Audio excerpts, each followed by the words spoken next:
Hey YouTube, it's Kathy. Happy Vlogmas. Today I want to talk about soup. During Vlogmas of 2015 I made a bunch of how-to videos where I showed you how to make things, and this is not going to be one of those. There's a really good reason for that, but I'll get to that soon. To me, soup is kind of a universal food in that pretty much anybody could make it. I have very little culinary skills, which is why I'm not showing you how to make soup right now, but even I can make soup. When I make soup, I basically decide what things I want to go in the soup, put it all in the pot, and let it just kind of simmer until everything seems to be cooked. And I'm not gonna lie, that is a totally legit way to make soup happen. But over the past little while, I've been completely spoiled with delicious homemade soup that is made very, very well, and way better than the stuff that I make. In fact, I'm heating some up on the stove right now, and I'm actually really excited to eat it, so that's probably why this ended up being about soup. Now, the reason why this soup is better than my soup isn't because of the ingredients it's using, but about the time and preparation that went into every individual ingredient. Whereas I would put everything in a pot and wait for it to all kind of be made, and yes, I would get soup, and that soup was fine. My roommate cooks all the vegetables individually to the amount of time that they need to be perfect for being in the soup, and then combines all of the things.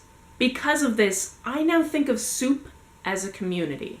In a community, every aspect of it is a little bit different. If you're cooking dry lentils, they are going to take forever. If you're cooking lentils from a can, they do not take as long. And that's because, yes, they're both lentils, but they've had different experiences. If you want potatoes in your soup that are going to be nice and soft but still hold together, you're going to want them to be a certain size. Or you might have a different size or type of potato in your soup, and that's perfectly fine as well. There are ways to give individual attention to every single item in your soup. Some items require more attention, some items require less. But when they all come together, oh my goodness, are they delicious. Soups, like communities, also come in a wide variety. You'll have creamy soups, you'll have chunky soups, you'll have soups that are full of meat, you'll have vegetarian soups. Sometimes you'll have soups where the presentation is super important, that you put the garnish exactly where it needs to be on top. And sometimes you just really want to eat that soup and you don't care what it looks like. No matter the kind of soup, it's the care and attention that you put into it that makes it something really special and something that you can really savor. We all have different skills and abilities, and although I don't make the best soup in this household, I can still make soup. And the next time I try to make soup, I'm going to put a little bit more of that love and care into all the ingredients. When it comes down to it, you get out of it what you put into it.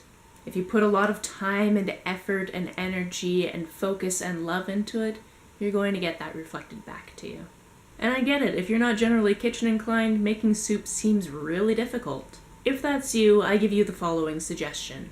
Take your favorite can of soup, heat it up, and then think, how could I make this better? What could I add to this to make it even more special?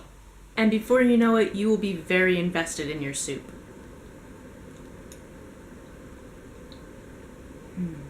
What about you? What's your favorite soup and how do you acquire it? Let me know down in the comments below. On the way down in the comments, if you hit that subscribe button, you'll see my face all month and then past that because it's Vlogmas.